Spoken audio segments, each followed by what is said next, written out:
Hello everyone, मैं रेनू स्वागत करती हूँ आपका यूके एलटी पीजीटी में।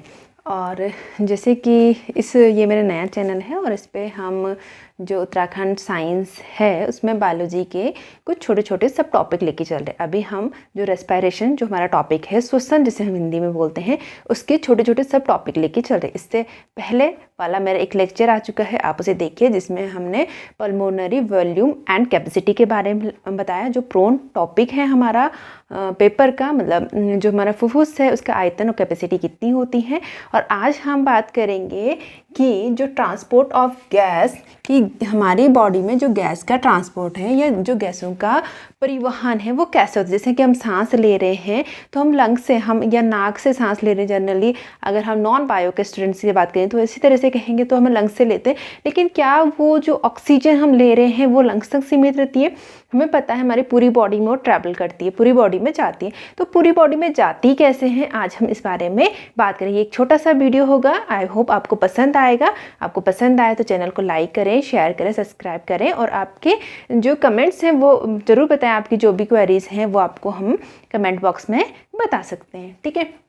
अगर हम गैसों के परिवहन की बात करें, हम जानते हैं हमारी बॉडी में जो गैसों का परिवहन है वो किसके द्वारा होता है? रक्त के द्वारा होता है। गैसों के परिवहन किसके द्वारा होता है? रक्त के द्वारा होता है, या हम क्या कहते हैं, ब्लड के थ्रू होता है, ठीक है। और रक्त के द्वारा जो होता है किस विधि द्वारा होता है? तो रक्त में भी ये साधारण विसरण विधि द्वारा होता है। साधारण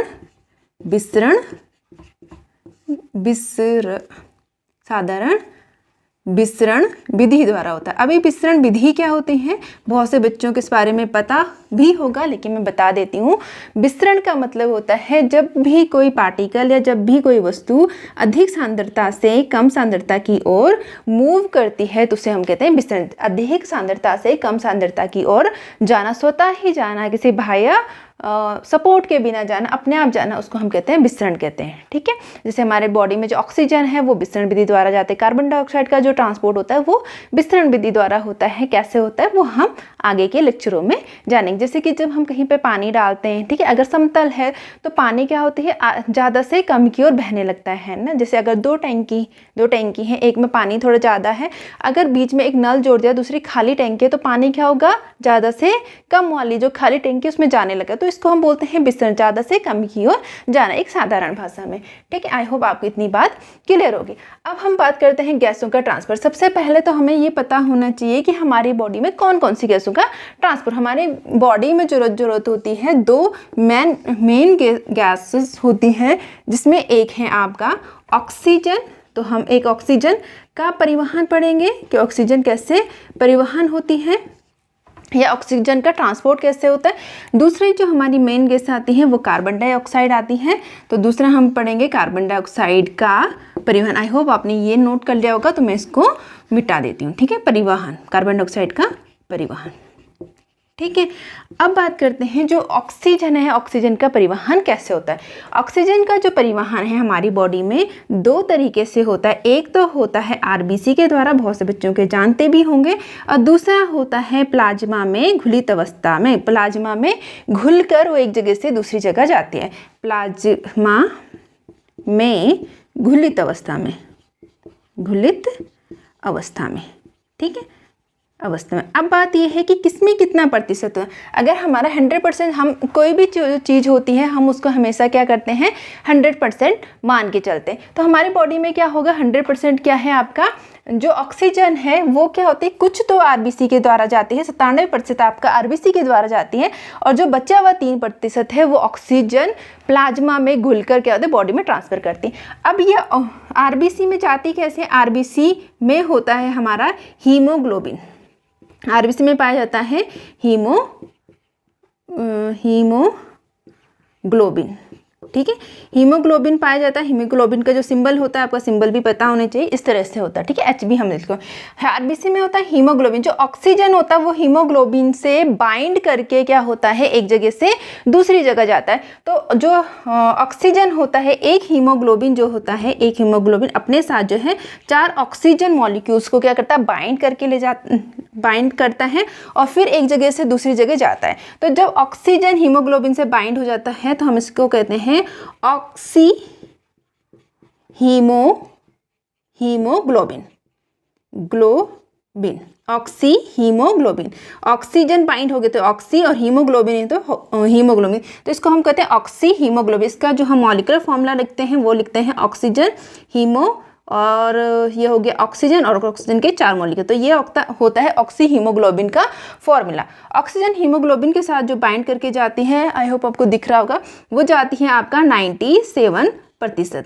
तो मैंने इतनी सारी चीज़ें बता दी, मतलब ये किस किस तरीके से क्वेश्चन पूछता है यहीं पे बता देती हूँ। तो पूछता है ऑक्सीजन का तो ट्रांसफर होता है किस रूप में होता है, आरबीसी के रूप में होता है, कितना होता है 97% डायरेक्ट आता है। प्लाज्मा के रूप में जो होता है वो होता है 3%। कभी कभी पूछता है कि आरबीसी जो होता है, आरबीसी में वो कौन सी प्रोटीन है, हीमोग्लोबिन क्या है एक प्रोटीन, वो कौन सी प्रोटीन है जो ऑक्सीजन को ट्रांसफर करती है, ऑक्सीजन से बाइंड करती है, तो कौन सी है, हीमोग्लोबिन। सेकंड पूछता है कि ऑक्सी हीमोग्लोबिन के रूप में कितने प्रतिशत जो ऑक्सीजन है वो ट्रांसफर होती है, तो कितनी होती है 97% होती। तो सब कोरिलेट थे, इसलिए मैंने एक जगह इनको बता दिया, ताकि क्या होता है जब हम अलग अलग जगह पढ़ते हैं तो हमारे कॉन्सेप्ट नहीं बन पाते, जब कोरिलेटेड चीज़ हम एक जगह पढ़ लेते हैं हमारे कॉन्सेप्ट ईजिली बन जाते हैं। तो ये होगी ऑक्सीजन की बात कि ऑक्सीजन हमारी बॉडी में कैसे ट्रांसफर होती है। अब दूसरा होता है कार्बन डाइऑक्साइड। कार्बन डाइऑक्साइड क्या होता है, ऑक्सीजन हम वायुमंडल से लेते हैं, ठीक है, हमारी बॉडी में जाता है, बॉडी में हमारा क्या होता है टिश्यू लेवल तक जाते हैं, टिश्यू लेवल में क्या होता है रेस्पायरेशन होता है, फूड का डाइजेशन होता है ना, रेस्पायरेशन होता है, तो रेस्पायरेशन में कार्बन डाइऑक्साइड गैस रिलीज होती है। और जो कार्बन डाइऑक्साइड रिलीज गैस होती है वो हमारी बॉडी के लिए क्या है नुकसानदायक, तो हमें उसे बॉडी से बाहर निकालना होता है। तो बॉडी से बाहर निकालने के लिए तो उसको भी क्या होता है टिश्यू से लेके लंग्स तक क्या करना होता है, ट्रैवल करना होता है, परिवहन करना होता है, जाना होता है, वो तो जाना होता है, तो उसको भी कोई ना कोई माध्यम जाता है। एक बड़े तौर पे हम कहते हैं साधारण भाषा में, तो माध्यम क्या है, रक्त है। रक्त में भी किसके थ्रू जाते हैं, जैसे हमने पता रक्त में ऑक्सीजन किसके थ्रू जा रहा था, ऑक्सी हीमोग्लोबिन के रूप में या आरबीसी के रूप में, है ना।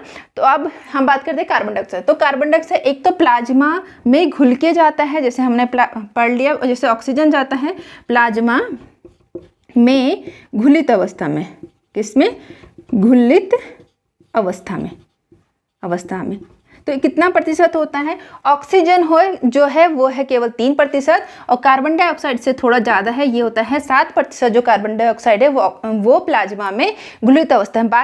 बाकी हम बात करते हैं, बाकी जो कार्बन डाइऑक्साइड है वो जाता है बाय कार्बोनेट आयन के रूप में। ये क्या है, बाय कार्बोनेट आयन, आप इसको लिख भी सकते हैं बाय कार्बोनेट आयन के रूप में, ठीक है। बाइकार्बोनेट आयन के रूप में कितना जाता है, बाइकार्बोनेट जो आयन के रूप में जाता है ये जाता है आपका 70% जो ट्रांसपोर्ट होता है प्लाज्मा का वो बाइकार्बोनेट आयन के रूप में। सबसे ज़्यादा जो जो कार्बन डाइऑक्साइड है उसका जो परिवहन है वो प्लाज्मा के रूप में, प्लाज्मा क्या बाइकार्बोनेट के रूप में ही होता है। तो पूछा जाता है कि ऑक्सीजन, कभी कभी ऑप्शन देके पूछा जाता है कि आपको कार्बन डाइऑक्साइड का सबसे ज़्यादा परिवहन किस रूप में होता है, तो जनरली जो पढ़ देते हैं हम इसको पढ़ते हैं किताब में कि प्लाज्मा में घुलित अवस्था में होता है, लेकिन प्लाज्मा में भी जो सबसे ज़्यादा होता है वो क्या है, बाइकार्बोनेट आयन के रूप में होता है। बचा हुआ कितना, ये 77% हुआ, 70%, बचा हुआ 23% किसके रूप में होता है, बचा हुआ 23% जो है वो फिर से हीमोग्लोबिन ही उसको ट्रांसफर करता है। बहुत कम बच्चे, अगर बच्चों को ये पता होता है कि हीमोग्लोबिन जो है वो ऑक्सीजन का ट्रांसफर करता है, लेकिन ऑक्सीजन का तो करता ही है, लेकिन ऑक्सीजन के साथ क्या करता है, कार्बन डाइऑक्साइड का भी ट्रांसफर करता है। ऑक्सीजन का ट्रांसफर करता है ये 97% और कार्बन डाइऑक्साइड का ट्रांसफर करता है ये कितने 23%। जब ऑक्सीजन और हीमोग्लोबिन मिलते हैं तो मैंने यहाँ पे बताया था इस वाले मॉलिक्यूल को क्या बोलते हैं, ऑक्सी हीमोग्लोबिन, ठीक है। जब हीमोग्लोबिन और कार्बन डाइऑक्साइड मॉलिक्यूल आपस में मिलते हैं तो इसे बोलते हैं कार्बमीन हीमोग्लोबिन, ठीक है। तो जो बचा हुआ 23% वो ट्रांसफर होता है आपका कार्ब अमीन हीमोग्लोबिन के रूप में। दिख रहा है, नीचे लिख दिया तू कहीं आपको दिखे ना है, कार्ब अमीन हीमोग्लोबिन के रूप में, हीमोग्लोबिन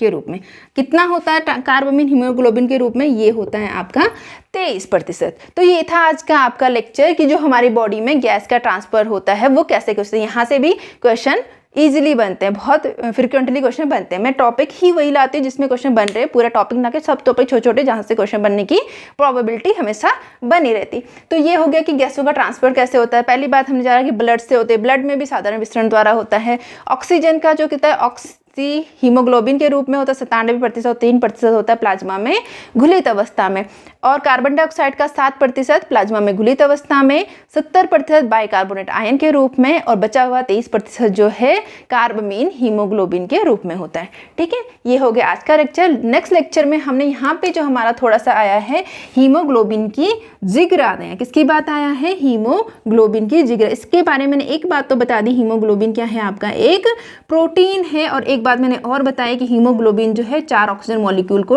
बाइंड करके चलता है, अपने साथ 4 ऑक्सीजन मॉलिक्यूल को लेके चलता है। तो नेक्स्ट जो वीडियो होगा थोड़ा सा हीमोग्लोबिन के बारे में जानेंगे, क्योंकि हीमोग्लोबिन में से भी क्वेश्चन बनते हुए मैंने देखे हैं। तो नेक्स्ट जो टॉपिक होगा वो भी आपका होगा हीमोग्लोबिन के बारे में। तो ये था आज का छोटा सा टॉपिक। आई होप आपको पसंद आया होगा। पसंद आया है तो लाइक को, जो हमारा चैनल है उसको लाइक करें, शेयर करें, सब्सक्राइब करें, और आपकी जो भी क्वेरीज हैं आप कमेंट बॉक्स में ज़रूर बताइए। ठीक है, फिर मिलते हैं अपने नेक्स्ट लेक्चर में।